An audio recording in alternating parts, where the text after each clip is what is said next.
Easter. What do you normally preach on Easter Day? Most people will look at the end of the four Gospels and maybe pick up some messages from there.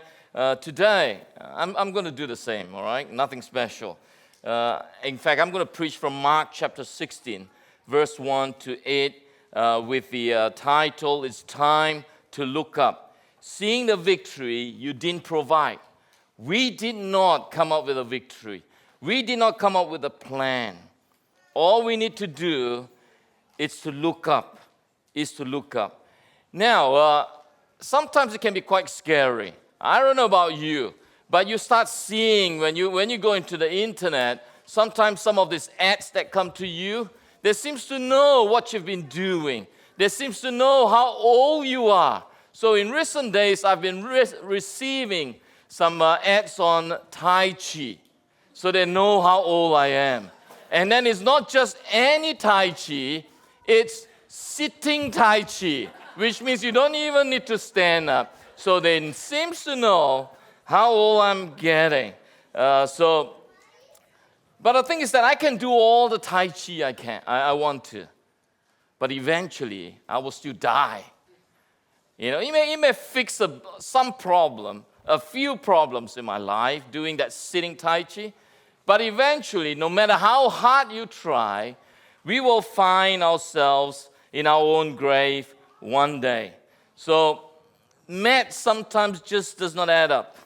Maybe it's your finances, you're giving 100% of your effort to solve a problem, but the debt is growing by 200%. Maybe it's a relationship, you're working as hard as you can to fix a breach, but the gap in front of you is getting wider and wider. So you can try and go to gym. It still cannot add up. You will eventually die. So that's what's going to happen. In Mark chapter 16, we meet three women. Okay? Mary Magdalene, Mary the mother of James, and Salome, who are walking towards the grave at sunrise. They are trapped in this bad myth. The Bible tells us that they were carrying, we don't know how much they're carrying, but they were carrying spices to go to anoint the body of Jesus. Jesus, by now, he was crucified on Friday, put in the grave, the tomb on Friday. By now, it's the first day of the week. And then as they were walking, we don't know how much of the spices they are taking, but probably, according to the book of John, Nicodemus had 30 kilograms, plus and minus 30 kilograms of spices stuffed into the body of Jesus to make Jesus smell good in his death. And we don't know, maybe up to 30 kilograms, maybe they did not see what happened when Nicodemus put the spices in the body of Jesus. Maybe these women have not seen that. They thought, well, it was a rush job on Friday. Sabbath is coming. They cannot bury people on Sabbath, so they have to bury Jesus very quickly before Sabbath. And so they're stuffing 30 kilograms of myrrh and aloe vera, probably. Okay, and so these women probably did not see what happened on that day. Well, who knows? They may be carrying maybe up to 30 kilograms of all these spices as well. And so off they go. But as they were walking, I'm not sure about you. Do you have in your family someone who always think big? Or do you know somebody who can always think big? Or they have the passion. They are all forward-looking. They have the love, but they don't have the logistics. Okay? They think about big things that they want to do. I remember building trying to fix my house one day. Got an architect to come in to draw something. And the architect, he was passionate. But he was passionate about design. So he would draw you, nice design, but they're not very practical. They don't think about how a concrete truck is going to go behind your house. They don't think about that. So it took my friend who was only educated up to 15 years old. He came to my house one day, sat down with me, and tell me what to do. And he changed some of this architect's plan. If you're an architect now, I know you're a good architect, okay? You have a passion for design. So for these ladies, they went without thinking. They have the love. They have met Jesus. They have seen what Jesus has done. So they went to the tomb with this love for the Lord. And they probably felt that they have not given the Lord his full burial, a good burial. So they wanted to do that, to express their love for Jesus. So they probably took up to 30 kilograms of all these spices and oil, and then as they walk, it suddenly hit them. You see, they don't think through. It suddenly hit them. Who will roll away the stone for us from the entrance of the tomb? Who will roll away? You see, this stone, they say that is about 1,500 to 2,000 kilograms. Okay? Now, boys and girls, are you all listening? Yeah, okay. 1,500, now, it's the size of a small SUV. Okay, do you know a dinosaur that is as big as one small SUV? A dinosaur that is as big as a car, anybody? No, neither do I. All right? But can you imagine a Toyota Corolla being pushed against that tomb that Jesus was buried in? No way. Carrying 30 kilograms of spices, and then remembering there is a 1,500 kilogram of a stone that needs to be rolled away. Who will roll away the stone for us from the entrance of the tomb? They have the bad math. They don't know how to calculate. Or they forgot to calculate. Now, before I go ahead, I just want to talk about the theological call, the day the rules changed. It's so easy for us to come to the Bible and all we talk about is our issues, our problems. How do we solve what we're going through? But I want to give you a big picture first. First of all, death was an unbroken cycle. Before this moment, the physical experience of death followed a consistent pattern. Okay? Everyone lives, everyone dies, and the grave remains occupied. So these women were Jews. So they believe in a future resurrection at the end of time. But in the day-to-day reality of the first century, once the body was placed behind that stone, that's it. The conversation is over. So they don't see that, hey, in the middle of, before the end of the world, there is still resurrection. They don't believe that. They thought the resurrection will happen at the end of everything. And the second thing that we need to know is this. The work God did alone. You see, when the women arrived, the Bible says that the stone had been rolled away. This is what we call the divine passive. If you read the Bible, there are a lot of divine passives. You know what passive tense is, okay? It's something done to you. And the Jews, they don't mention God's name. So even if God doing something, they will make sure that God's name is not mentioned. So they will talk about a divine passive, okay? If the stone was rolled away, who rolled away the stone?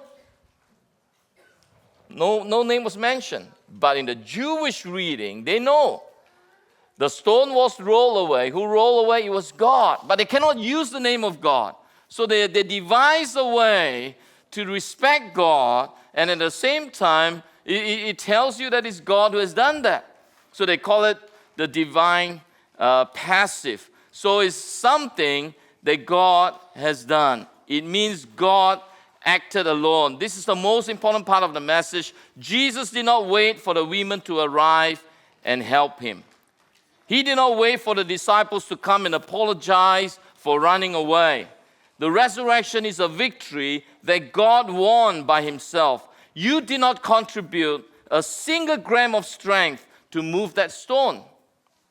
It is a finished physical fact that happened regardless of your effort or your feelings.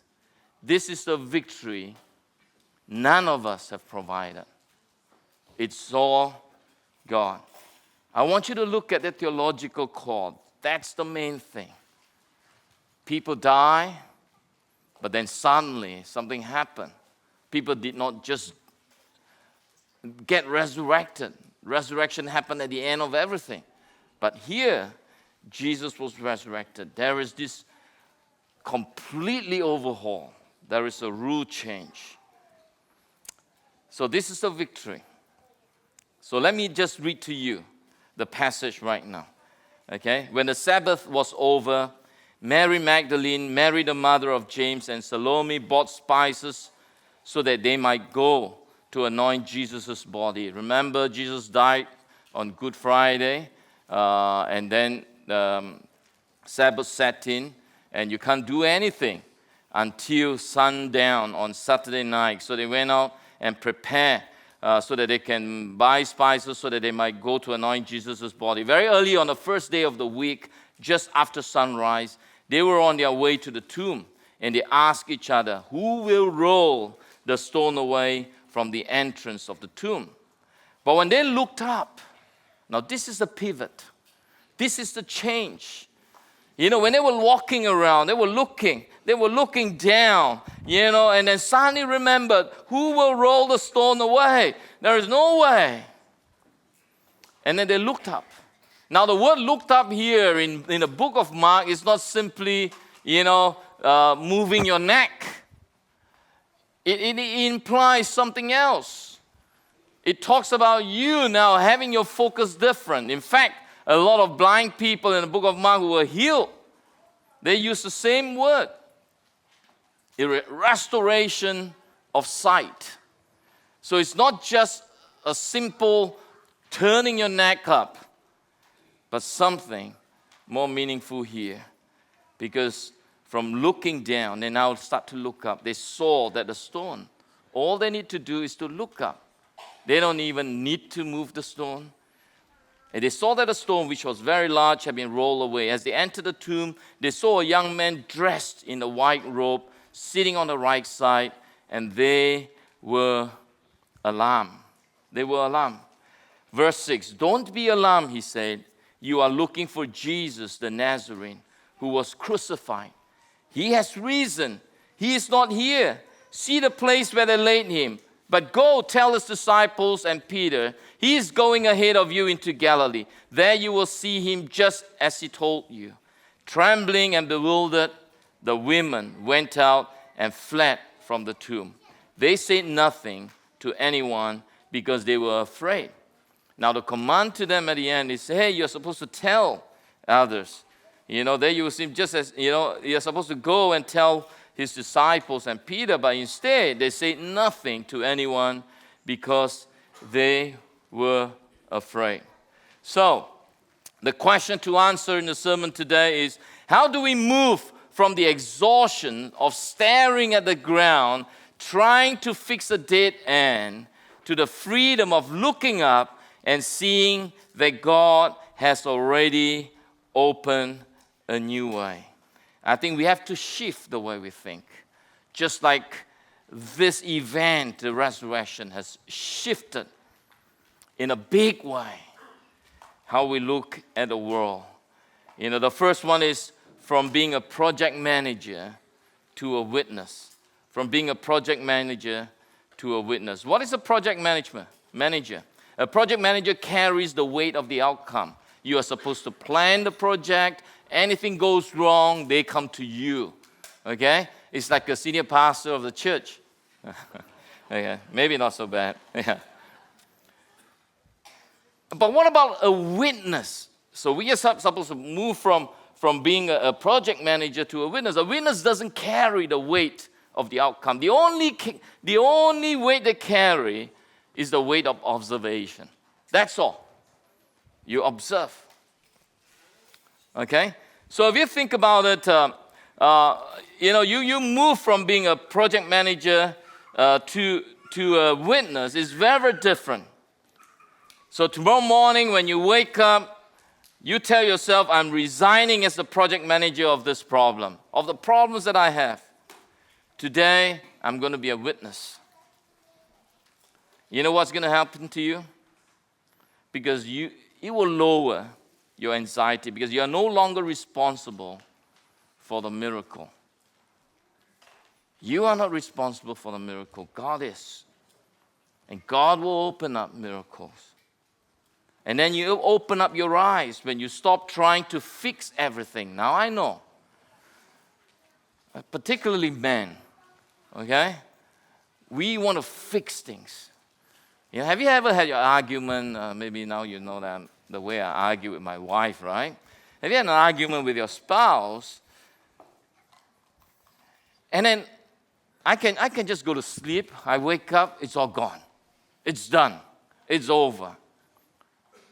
But for ladies, it can take days, right?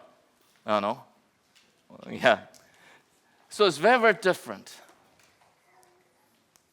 But it opens your eyes. We want to fix things. But here, in the resurrection, it helps us see that you start noticing evidence of life in the middle of your struggle. Some of us here, I know, your problems don't seem to go away. You wake up every morning, your problem is there. It's a chronic issue that you may be going through. But when you wake up tomorrow morning, I challenge you to start noticing the small ways God is moving you. Be an observer and see how God moves in your life. And not keep thinking about how I can solve this problem, this chronic problem, which will never be able to solve. But you start seeing in little ways and observe the miracles God's going to bring slowly but surely into your lives. So move from being a project manager where you bear the burden to just observing to see what God is going to do in your life. See, faith is not a physical strength to move your own obstacles. It is a spiritual sight to notice that God has already cleared the path. Going through chronic problems, issues of your life, just remember, Jesus was resurrected from the dead. And now, there is hope for all of us. No matter how little the change may come into your life, be an observer. Be a witness to what God is doing in your life. So that's the first one. From project manager to witness. And the second thing is from destination to starting line. From destination to starting line. The women go inside and find a messenger sitting on the tomb on an empty stone bench. He tells them he is risen. He is not here. And the Bible tells us that he was sitting on the right-hand side. Now, in the ancient days, in the first century, right-hand side is a place of authority. So this young man, dressed up in white, wow, I mean, the way he speaks, when people see him, people get alarmed, and he will say, fear not. Oh, these are all angelic language, okay? But why the young man, I don't know.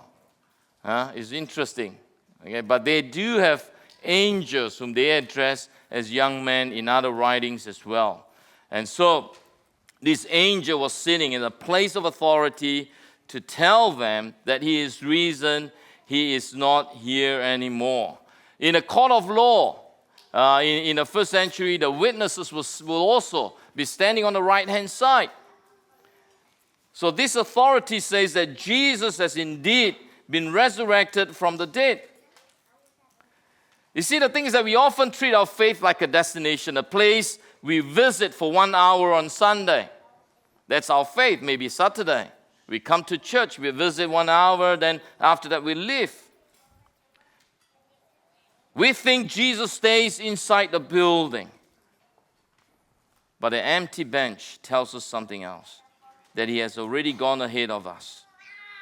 He's already in your home. He's already in your workplace. He's already in your family. He did not get resurrected sitting down there waiting for the disciples to watch.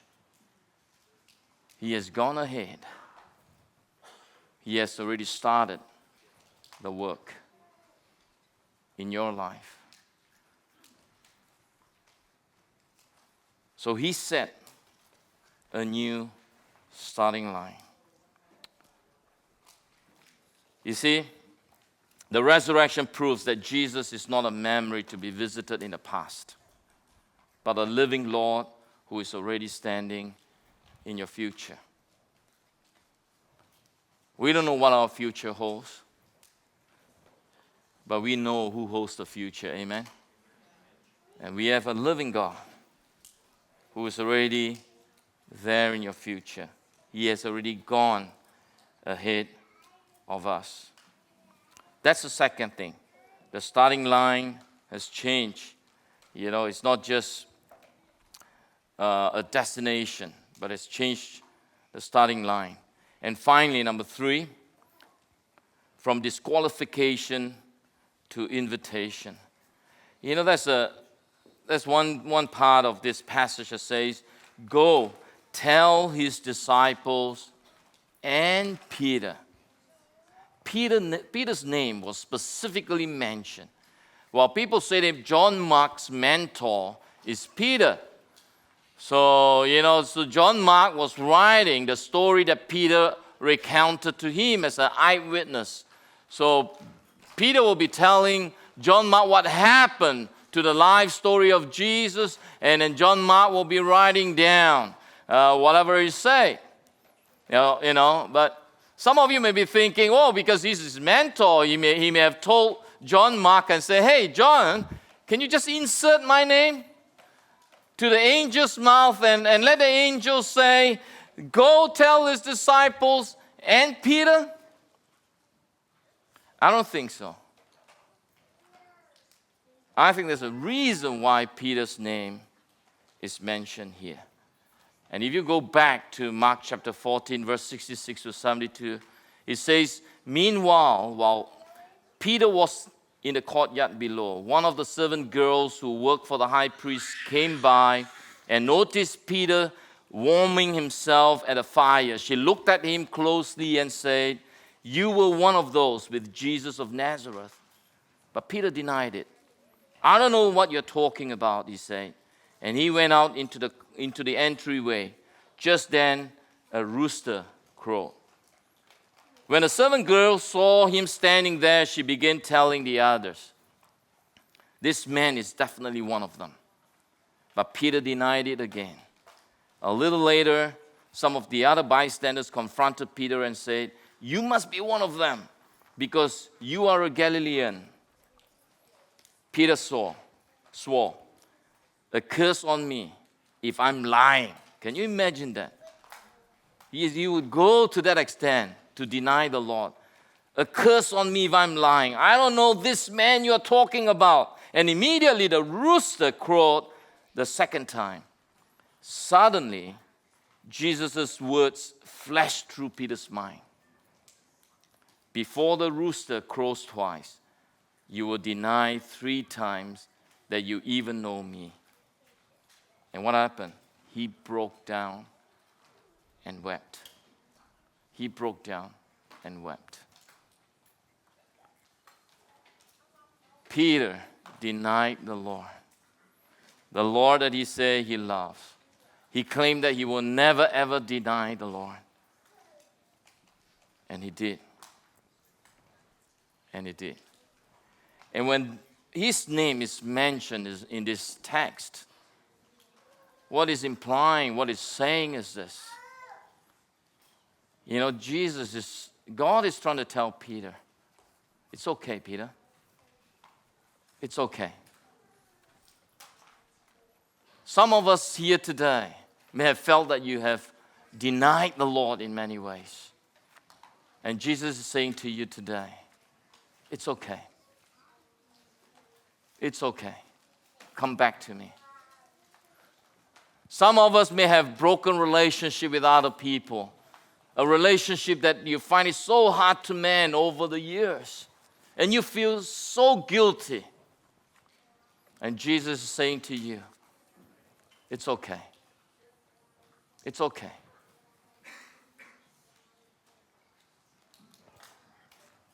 I don't know what you're going through. Some of you may have sinned against the Lord. And you felt that this sin is not, it's not just a simple sin. You've been struggling over and over again. And you feel so guilty. And Jesus is saying to you today, it's okay. It's okay. Because the resurrection was a victory won by God alone. Your past failures do not have the power to cancel your present invitation.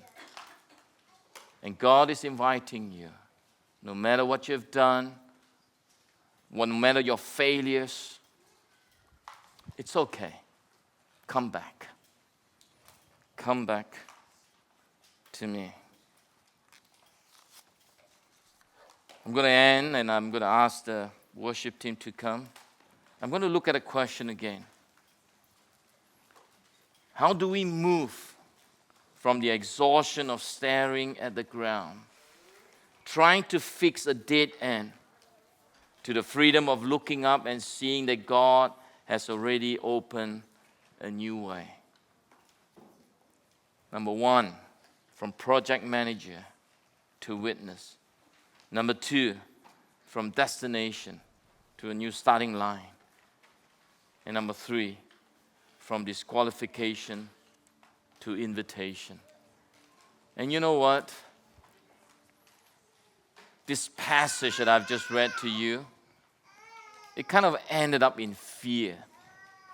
Not the kind of fear that, but it's more of a fear that you don't understand what's going on. It's a big thing to see someone being raised. They didn't see Jesus actually being raised from the dead, to see the empty tomb and to be told that this man you thought were dead is alive again and is on his way to Galilee. That's the kind of fear that they were going through. And you know what? Some of us may be fearful as well right now. And I pray that the fear that you have is the kind of fear that because you is unexpected, Jesus is alive. Can I ask you to stand with me as we sing our final song?